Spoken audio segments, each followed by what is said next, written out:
So now that we've successfully made a Flintstones Ferrari 296 GTB, no one's going to see it again, apart from every single person who's watched this. And that is success under here. Renegade mechanic Mat Armstrong takes on Ferrari and Bugatti, and Elon Musk steps into it. After rebuilding wrecked hypercars, the brands considered beyond saving, Mat faced digital locks meant to shut independent repairers out. But when Musk condemned software restrictions as theft, the battle grew far bigger than one mechanic. Now it's about ownership, repair rights, and who truly controls the cars people buy. Could Musk's support finally crack the automakers' digital stronghold? The software lock battle. When Mat Armstrong began his journey to rebuild some of the most exclusive hypercars, he quickly encountered a challenge that went far beyond damaged metal and shattered parts. After physically repairing wrecked Ferraris and Bugattis, he faced an invisible barrier: a digital lock, preventing the cars from communicating with critical control systems. No amount of mechanical skill could override these software restrictions. These locks effectively rendered the cars unusable, despite being structurally sound and mechanically repaired, exposing a growing conflict over who truly controls a vehicle once it's sold, the owner or the manufacturer. This fight centers on more than just personal projects. It symbolizes a larger battle over software ownership embedded in modern cars. Manufacturers like Ferrari and Bugatti have embedded proprietary software that controls essential functions such as the hybrid system or diagnostic communication. When these systems are locked, even a technically perfect rebuild can't run without factory authorization. This creates a paradox where the physical car belongs to the owner, but the digital controls remain off-limits. The stakes are immense. Because these digital barriers can effectively prevent owners from repairing, many view this as a form of control, extending far beyond traditional warranties or service agreements. With advanced electronics deeply integrated into car systems, the software lock becomes a gatekeeper, controlling everything from the vehicle's heartbeat to safety-critical operations. It's a restrictive power that has ignited fierce debate over the right to repair and vehicle ownership. Mat Armstrong's situation has become a lightning rod for this controversy. His work on high-profile hypercars has shone a spotlight on these software restrictions, showing the frustrations of skilled builders stopped not by technical impossibility, but by legal and digital walls. His experience raises questions about whether a car can truly be owned if owners are barred from accessing its essential electronic systems. This isn't just a fringe issue, it's part of a global conversation around consumer rights, intellectual property, and how technology shapes ownership. Similar battles have played out in agriculture and technology sectors, illustrating a pattern where manufacturers seek to maintain exclusive control through software. The automotive industry now faces this reckoning, with hypercars like those Armstrong is rebuilding at its very center. The technical complexity of hypercars compounds the problem. Take the Ferrari 296 GTB or Bugatti Chiron Pur Sport. These aren't just vehicles. They are moving computing platforms loaded with sensitive software that requires proprietary diagnostic tools to access. Without these, even basic functions like resetting fault codes or restarting a hybrid system are impossible outside authorized dealerships. This digital lockout reveals a contradiction. Physical rebuilds progress smoothly, but the cars remain incapacitated, stuck waiting for software resets or reinitializations they cannot receive. The situation has sparked outrage and caught the attention of industry leaders, regulators, and advocates for repair freedoms. What will come next depends on legal, technological, and cultural battles that are still unfolding but promise to reshape the landscape. As this conflict escalates, the question remains: how did a hands-on mechanic like Mat Armstrong become a symbol of resistance against multi-billion-dollar automotive empires? The answer lies in his remarkable rise and the obstacles he faced along the way. Mat Armstrong's rise. Mat Armstrong's story began far from the polished floors of luxury dealerships or the glass walls of automotive headquarters. After a BMX crash left him unable to continue working as his father's apprentice, Armstrong pivoted to create content that documented the raw, unfiltered process of rebuilding wrecked luxury cars from the ground up. What started with a damaged Audi TT owned by his girlfriend soon evolved into a channel focused on tackling some of the world's most complicated automotive wrecks. Unlike other automotive content creators who highlighted glamorous cars and smooth restorations, Armstrong chose a different path. He shared every failure, every setback, the hunt for rare parts, and the painstaking labor involved. His unvarnished approach struck a chord, revealing the reality hidden behind the pristine images of luxury automakers. This authenticity built trust and grew his audience exponentially. Within just a few years, Armstrong's channel exploded, attracting millions of subscribers who watched as he moved beyond everyday vehicles to hypercars like Ferraris, Lamborghinis, and Bugattis. His rebuilds weren't just about going back to factory specifications. He pushed boundaries, sourcing parts from collectors, salvage yards, and even former factory technicians who had left the system. Each project was more ambitious than the last. The challenge that cemented Armstrong's place in automotive lore was the rebuild of a Ferrari 296 GTB severely damaged in a crash. Considered unsalvageable by Ferrari dealerships due to its extensive structural and electronic damage, the car became a test of Armstrong's skill and resolve.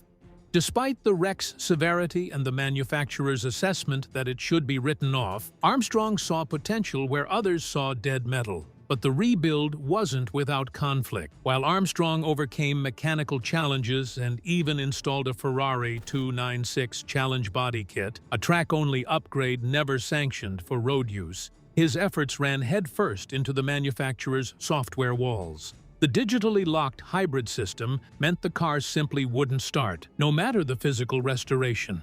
Armstrong's work became a symbol not just for his technical prowess, but for a growing movement that challenges legacy automotive control.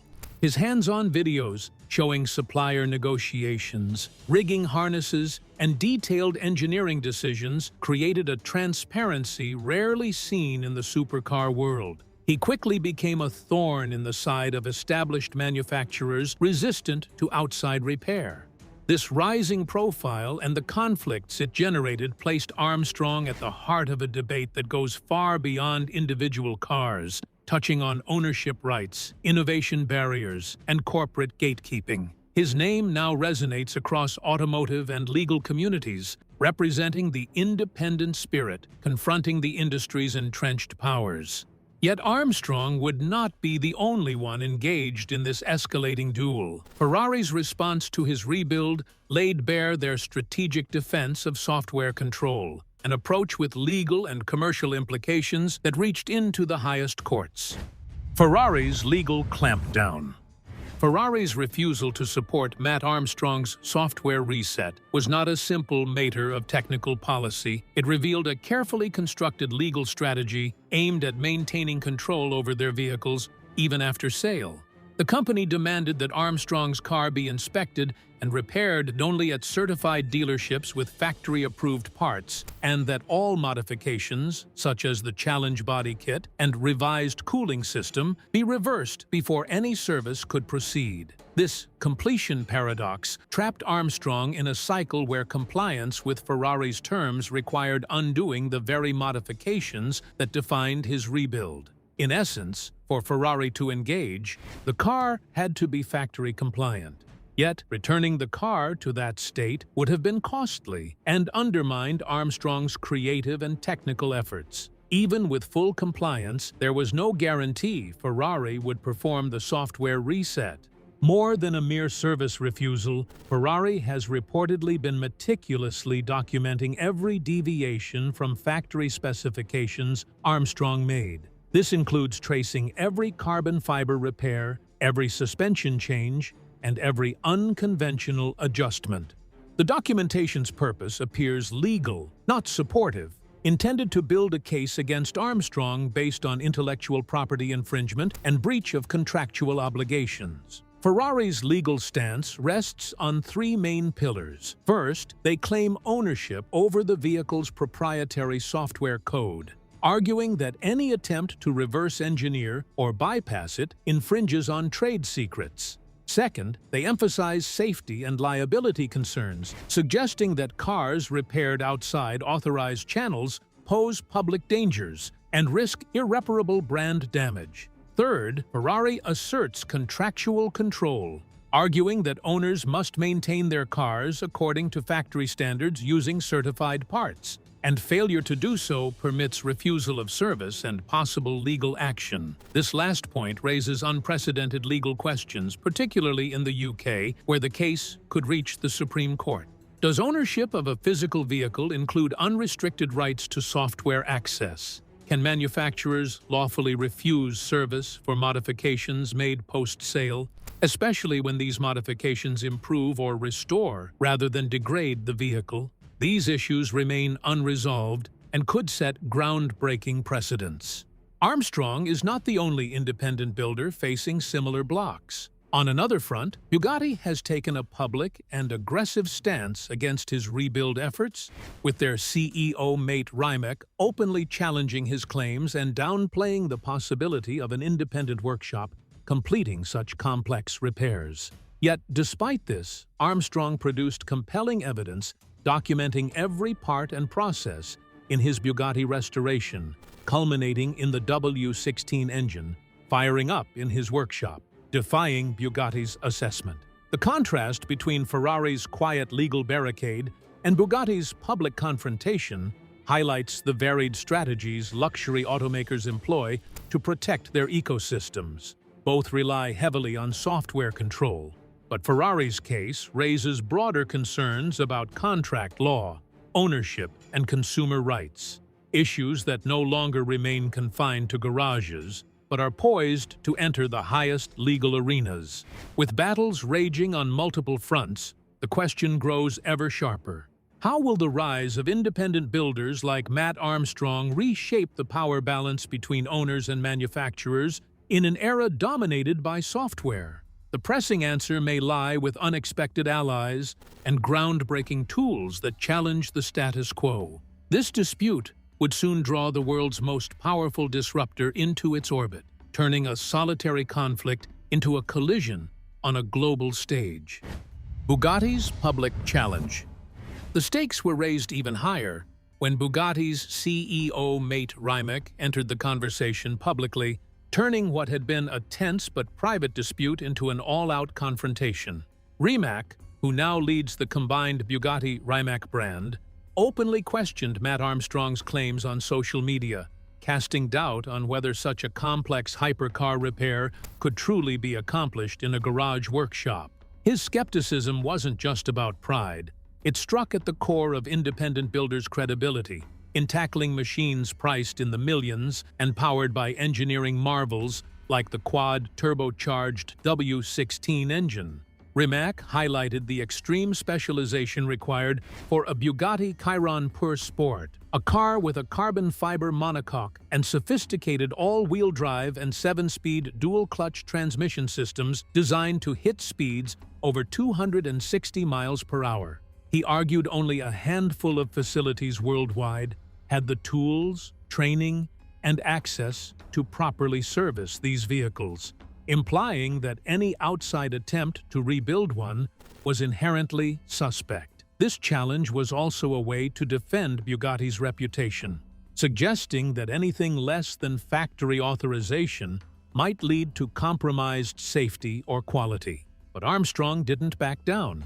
Instead, he responded by meticulously documenting his process, showing footage of sourcing authentic parts, consulting former factory technicians, and even navigating the tricky landscape of 3D printing components where original parts were unavailable.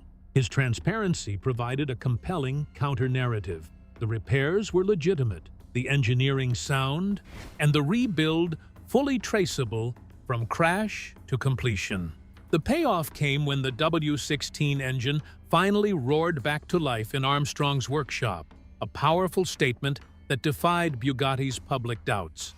This dynamic clash between CEO-level skepticism and grassroots tenacity highlighted the fragile balance between brand exclusivity and owner autonomy.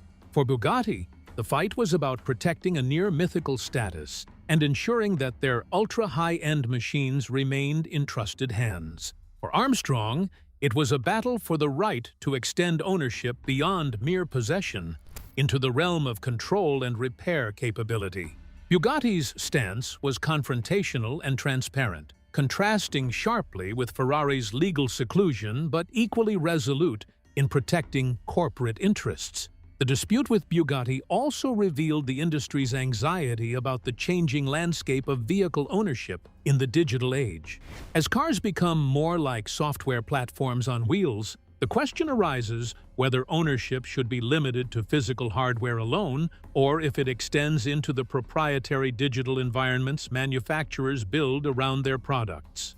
Bugatti's pushback was as much about reputation and exclusivity as it was about the emerging legal and cultural battles around these digital systems. Yet, despite Bugatti's public challenge, Armstrong's success in physically restoring the Chiron undermined the narrative that such projects were infeasible without factory cooperation. It proved that with determination, expertise, and thorough documentation, independent builders can replicate even the most complex benchmarks of automotive engineering. This raised uncomfortable questions for the automaker. If the physical repair is possible outside their control, what tools remain to maintain exclusivity and control? Bugatti's challenge was about more than a single car or one technician. It was a representation of the immense power legacy brands still wield in limiting repair ecosystems through digital means. The company's direct approach, utilizing public social media channels to discredit Armstrong, showed a fierceness in protecting their turf that could shape how other automakers respond to similar challenges. As the automotive world braced for what seemed an insurmountable fight, Elon Musk's intervention transformed the conflict from a niche dispute into a major industry flashpoint, promising to redraw the lines of software ownership and repair rights. Elon Musk's intervention. In a move that shocked many, Elon Musk publicly declared software locks on cars to be a form of theft, setting off a seismic shift in the debate over digital control in modern vehicles. Musk's statement was not just rhetoric. It was backed by a detailed, highly viewed thread on X, formerly Twitter, where he laid out a comprehensive argument against manufacturers using proprietary software to restrict car repairs. This declaration instantly elevated Mat Armstrong's fight, giving it visibility and credibility on a global scale few could have anticipated. Musk framed his argument by drawing parallels with past battles in agriculture and tech, particularly referencing the long-standing dispute between American farmers and John Deere, which revolved around software restrictions on tractors. He also cited regulatory frameworks like the European Union's Digital Markets Act, which aims to promote software interoperability and limit monopolistic control of digital ecosystems. By connecting car software locks to wider technological and legal trends, Musk highlighted this as part of a fundamental shift in how ownership and repair rights are contested across industries. But Musk did more than voice support. He announced the development of an open-source universal diagnostic initialization tool created by a team of former Tesla and SpaceX engineers. This tool is carefully designed to communicate with proprietary electronic control units in modern hypercars without hacking or reverse engineering the manufacturer's software. Instead, it adheres to legal boundaries by employing standard protocols, making it a legitimate and potentially game-changing solution for independent repair. The implications of this tool are profound. It can perform critical actions like reinitializing hybrid battery management systems after crashes, procedures that, until now, have been locked behind manufacturer-only access. This means that cars like Armstrong's Ferrari 296 GTB, which are physically repaired but held hostage by software blocks, could finally be restarted and driven legally on the road. Musk's technical contribution transformed frustrated speculation into tangible progress. Crucially, Musk named Mat Armstrong directly in his announcement, pledging that Armstrong would receive unrestricted access to this diagnostic tool along with dedicated support from former Tesla engineers. This personal endorsement was more than symbolic.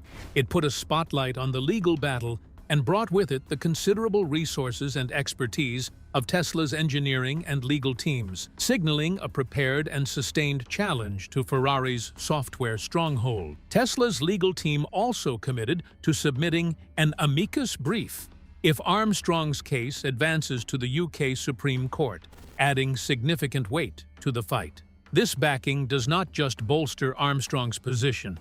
It questions the very foundations of manufacturers' post-sale control models regarding software. The argument that software embedded in a sold vehicle can be selectively disabled or restricted is now under intense and well-resourced scrutiny. The ripple effects are starting to be felt, with legal experts, regulators, and advocacy groups weighing in, signaling that this fight over software control is far from over. And with Musk now in the arena, the balance of power may be shifting faster than anyone expected. What this means for car owners. Mat Armstrong's clash with giants like Ferrari and Bugatti is bigger than one mechanic rebuilding wrecked hypercars. It raises a major question for every car owner. When you buy a vehicle, do you truly own it, or does the manufacturer still control it through software? Modern cars rely heavily on digital systems, and automakers can use software locks to limit repairs, block modifications, or force owners into approved service networks. For supporters of the right to repair movement, this feels like a direct attack on ownership. They believe drivers should be free to fix, upgrade, and customize the vehicles they legally purchased. If Armstrong's fight leads to a legal victory, it could set a powerful precedent. Courts may decide that ownership includes access to the software needed to operate and repair a car. That would challenge decades of manufacturer control and give independent mechanics more freedom. Automakers argue that these locks protect safety, emissions standards, and brand integrity. They warn that unrestricted access could lead to dangerous repairs or software abuse. But critics say safety should not become an excuse to trap customers inside closed systems. Elon Musk's support adds even more pressure, especially as Tesla presents itself as more open and tech-forward than legacy brands. Meanwhile, regulators in places like Europe and the UK are already paying closer attention to digital restrictions. Ultimately, this fight could redefine car ownership in the digital age. For everyday drivers, the outcome may decide whether buying a car means true control or just permission to use it. This epic battle between Mat Armstrong and automotive legends Ferrari and Bugatti, now joined by Elon Musk, highlights a turning point for car ownership and repair freedoms. As software increasingly governs our vehicles, the fight for access and control grows ever more crucial. If you found this story as fascinating as we did, be sure to like and subscribe for more deep dives into the future of automotive innovation. Thanks for watching.